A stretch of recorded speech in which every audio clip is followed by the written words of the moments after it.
مرحبا، يعطيكم ألف عافية. معكم ميس البرشا وأهلا وسهلا فيكم بقناتي. وصفات البيتي فور كتيرة، وبإذن الله رح نحضر مع بعض أكتر من طريقة بالقناة، وهي الطريقة واحدة منهم. ومثل العادة خلونا نبدأ بسم الله. بالبداية رح أحط الزبدة مع السكر البودرة المنخول، ورح أخفق على سرعة عالية لحتى يصير معي المزيج كريمي باللون الفاتح. هاي العملية تقريبا بتاخد معي حوالي 5 دقايق. ومثل ما انكم شايفين صار المزيج باللون الفاتح، وهذا هو القوام المطلوب عندي.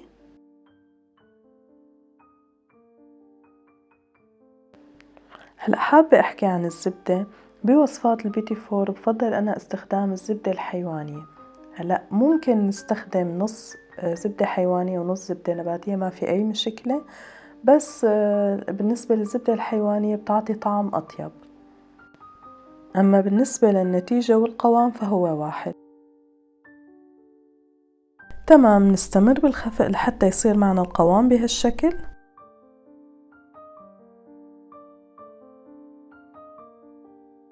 هلأ هون بلشت تضيف صفار البيض والبيضة الكاملة. طبعا لازم يكونوا بدرجة حرارة المطبخ، يعني المفروض تكونوا مطالعين البيض من البراد، يعني أقل شي ساعتين. مكونات البيتي فور كلياتها لازم تكون بحرارة المطبخ. وبنستمر بالخفق لحتى يختفي البيض تماما. طبعا ضفت مع البيض أنا الفانيليا بنفس الوقت. الخفق هون رح يكون على سرعة عالية. وهلأ هون رح بدل المضرب الخاص بالخفق ورح حط المضرب الخاص بالعجن والتقليب، لأنه بهالمرحلة رح بلش ضيف الطحين.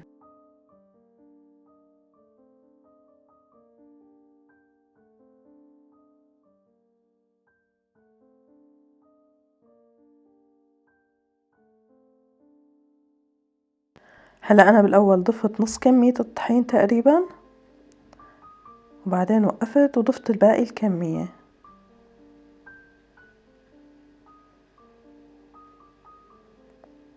وكملت تقليب.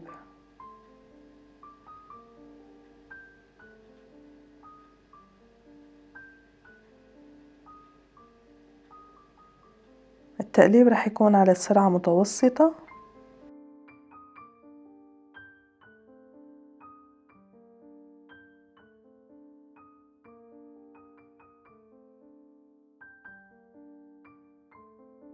هلأ أنا عملت البيتي فور على فانيليا وشوكولا.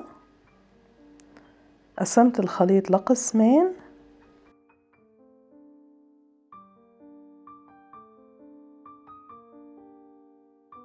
شلت القسم الخاص بالفانيليا، أما القسم الثاني فضفت له معلقة ونص تقريبا كاكاو،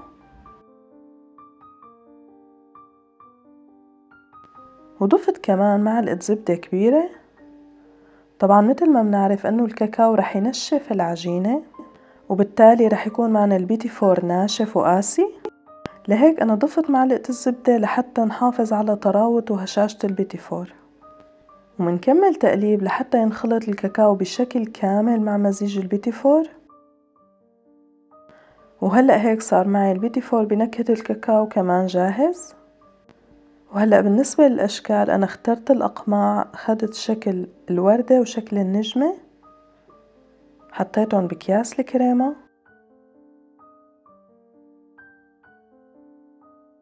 وصرت شكلهم بالصواني. في ملاحظة أني حطيت الصواني بالفريزر، يعني كل صينية تقريبا 10 دقايق قبل ما أدخلها على الفرن.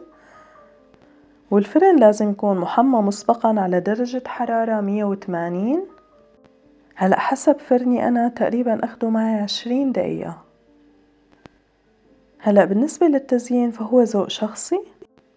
أنا حبيت استخدم الشوكولا البيضاء والشوكولا الغامقة، وزينت البيتي فور بالمكسرات وجوز الهند.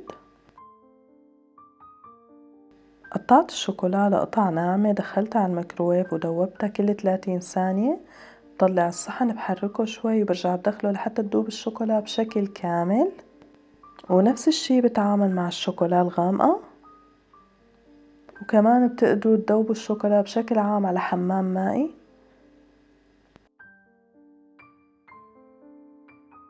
طريقة جدا بسيطة، رح غطس حبات البيتي فور بعد ما يبردوا تماما بالشوكولا، وبعدين بزينهم يا اما بالمكسرات او بجوز الهند. تقريبا عملت نص الكمية بهالشكل.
وباقي الكمية مثل ما انكم شايفين زينتها بخطوط زيكزاك شوكولا بيضة وشوكولا غامقة.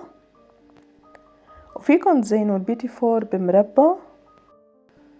هلا أنا شخصيا ما كتير بفضل نزين بالمربى إذا حابين نحتفظ بالبيتي فور فترة طويلة شوي، لأنه المربى بشكل عام بتخلي البيتي فور يصير طري.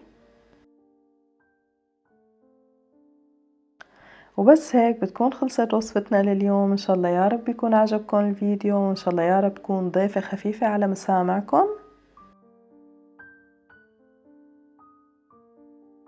ومنلتقى بالفيديو الجاي. لوقتها إن شاء الله يا رب بتضلوا بألف خير.